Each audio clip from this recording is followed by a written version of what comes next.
And this is Miss Tina, y'all, who has warrior braids, and she is the most beautiful soul ever. Let me get my desk set up here real quick. So we have known that we've had to speak here for a little while. So I've been working on it and working on it.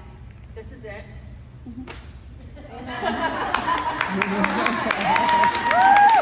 God had other plans. There is going to be a few little things that I did take from that because I worked really hard on it. But I was like, that's not what I want them to hear from you. So I'm going to start off with scripture. Faith as small as a mustard seed can move mountains. Raise your hand if that resonates. It resonates with me because my story begins with a mustard seed idea.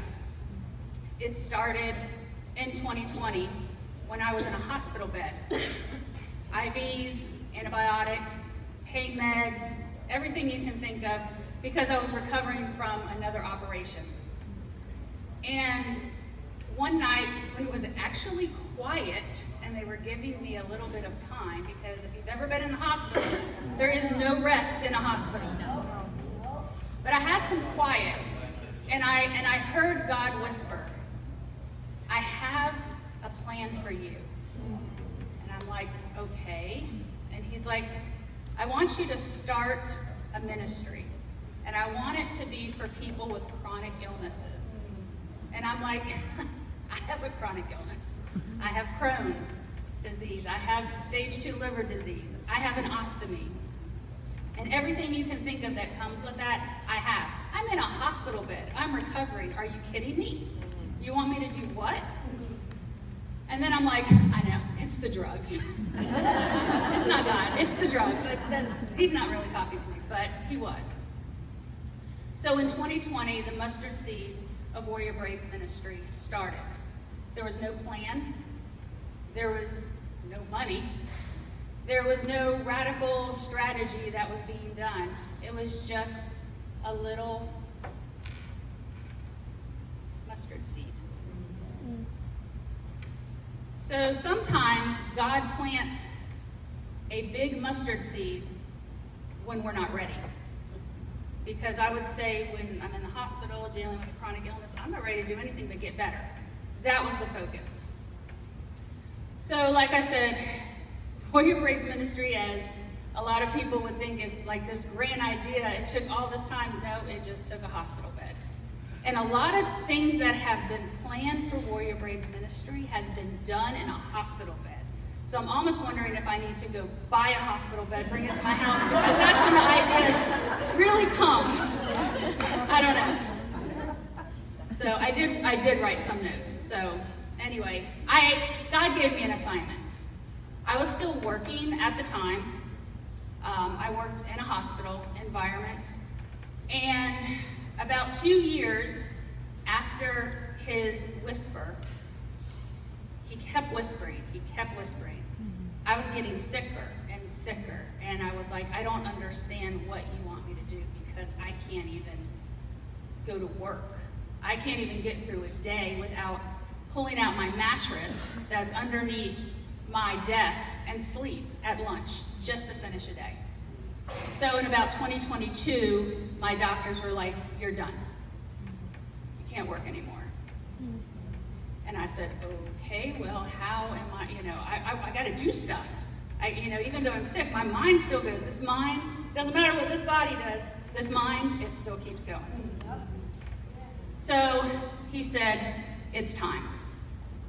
It's time to expand the ministry. By then, I had probably sent out maybe 20 Warrior boxes in 2 years, maybe. Those of you that have come to see me over in my little paradise corner know what a Warrior box is. If you haven't, basically it is a custom-made box that we send to people that have either been newly diagnosed or are suffering with a chronic illness. Like I said, with me, I have quite a few.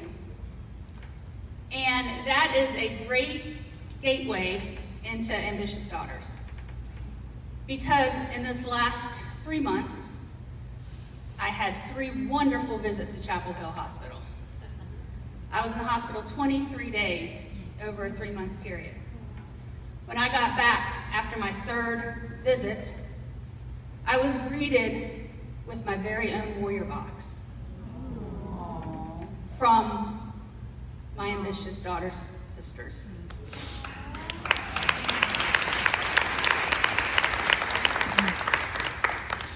That sisterhood that has developed in these last 9 months are unlike anything I've ever experienced.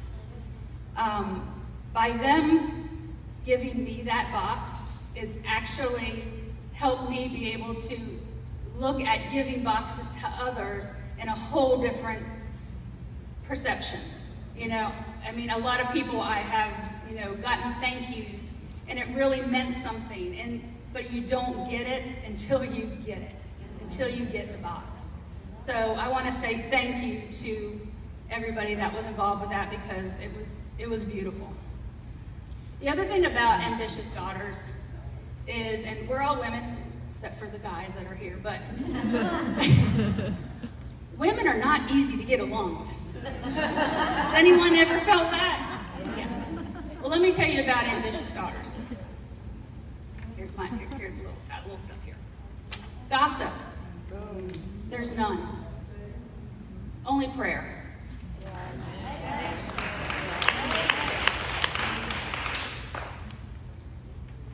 Comparison. We are not comparing each other on how one person talks and another person talks. We encourage.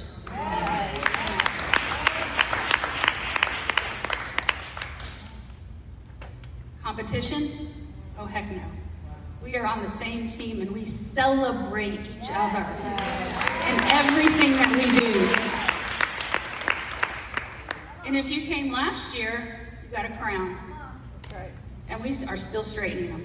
We still straighten our crowns each other's. We don't knock them off, because we want each other to succeed.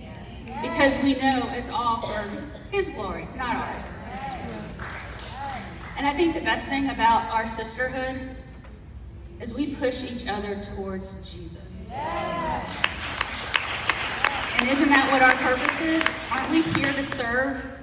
We're here to serve Him, and that is what this group does. They are absolutely amazing. The other thing that this group has done, when I was in the hospital, I have a lot of big plans, lots of stuff for the ministry. Em called me on my 2nd visit, I believe, and she's like, "How you doing?" I'm like, "Good. It's just an abscess. We're just gonna get some antibiotics, I'm gonna go home and I'll be okay." She's like, "You do know you have your fundraiser coming up in September?" Yep. She's like, "We need to talk." I'm like, "Okay, that's good. You sure you wanna do it?" "Well, yeah, it's planned. Are you kidding me? I've been planning. I've had my computer in between this and that, and the drugs, man, they're really making my ideas good." No, it's not. Don't mean get on drugs. It's just, I really do get good ideas. So. But anyway, she was like, "Are you sure? Do you want to postpone?" I said no. But what I loved is that she cared enough to call and to ask. And I didn't say no because I thought I could do it. I said no because He told me that I could do it, and He was going to give me the strength to do it. He was going to bring the people to me that it was going to help surround me so it could be done. At that event, I got to meet 2 women that I sent warrior boxes to that I did not know. They saw the event on Facebook, and they came to the event because they wanted to meet me. They wanted to meet the woman behind the boxes.